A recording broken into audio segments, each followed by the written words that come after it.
Well, last game we're going to talk about today, to me, is I've definitely made a lot of shorts about it and stuff like that. It's one of my favorite games of all time. I think it's a game that's just so special. And this is in the era where it's not like the internet was there and stuff like that, but not like everybody had it. We're still on dial-up, and all you heard was stuff in magazines and stuff like that. This game is like real life. Is how this was described, and that is Shenmue. Now, of course, this is one of those games. I think a lot of people either really loved it or just basically hated the game. Hated it, didn't like it. I would say the game's faults, if I had to pick one big fault for the game, it's the translation and the voice acting can be not particularly great at times, but everything else in this game, I absolutely just adore.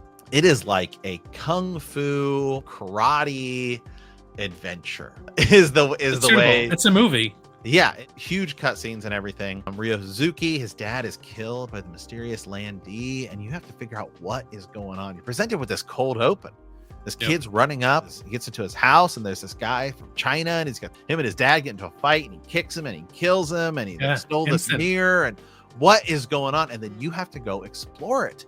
And you get this little town, right, of Yokosuka and Boita, and you have to go explore this whole thing. You can get a job and drive forklifts. You can go to the arcade. You can go to convenience stores, and you can go outside and play the little spinny toy thing. You can learn karate moves, capsules. It's just fantastic. It had dynamic weather where one day it's snowing and the next day it's not. It was like a real thing. It's like Christmas time. Such a just unique experience. And the thing I've always loved about Shenmue is that a lot of games today have big, huge, expansive open worlds.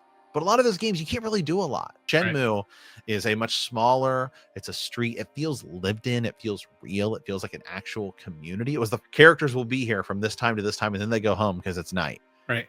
And you can solve all of your little quests multiple ways. Well, hey, I'm going to go talk to this guy because I think he has it. And that may get you to your thing. There was multiple paths, and you would go around and talk to multiple people at multiple different stores. Like, oh, I need to learn about the three blades, which is like barbers, tailors, and cooks. Well, I can go to this store. I can go to this store. It was such just a unique experience at the time that I think people who played it, that's why we're still all so nostalgic for it today. I think it's different than Seaman. Yeah. In the fact that where I thought Seaman would change gaming, Shenmue did. I think Shenmue actually had quite an impact on how people tell stories in games. It is a gorgeous game.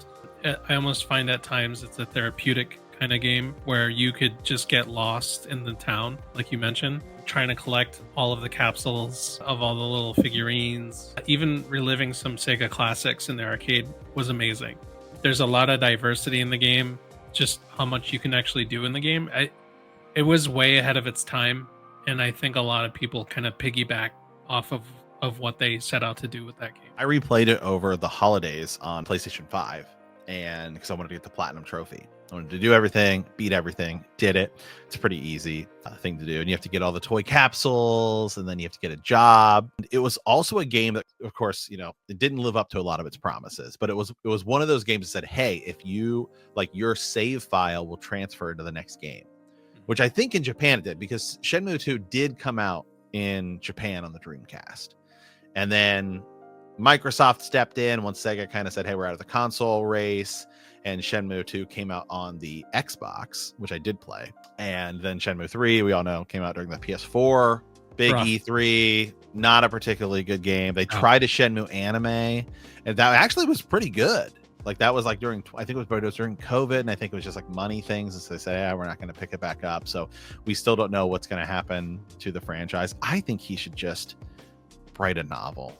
I think going forward, that would be Ryo Hazuki, legendary video game creator, Afterburner, Outrun, Space Harrier, all those big Sega classic games and stuff like that, which is why he's so respected in the community. And this series did kind of go on to inspire the Yakuza.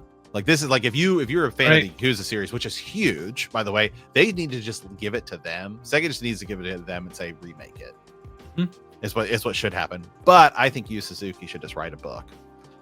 I think a book would be great. I think a remake would be better. Yeah, I think a remake would be great too. But I think for him to get the story like out. I feel like what I would do, and this is kind of a weird way to do it, is I would try to give it to like some big like fantasy author. Hey, Brandon Sanderson, here's a bunch of money. Go write this story. Anytime a book blows up, then it's like, okay, now people are interested in doing a movie, or because it could work in a ton of mediums. We're probably never going to know what happens. No, it's not like I don't think so. I just don't think he's ever going to be able to finish it. No, I think a travesty for a story like that. 3 kind of crushed all hopes of anything potential moving forward. What about a movie? They've had success with Sonic. I mean, why not make an actual movie? I don't know. I think the best chance would be for them to give it to the Yakuza team, because those crush it. I mean, those sell like, and even though it won't be the same Shenmue experience, because obviously, like if you go play, especially like Yakuza 1 and stuff like that, like it feels very much like Shenmue. And it's give it to the Yakuza team, call it Yakuza Origins Shenmue, and I think that would be the best route. It would be different, but it would be I think the best way for the franchise to move forward.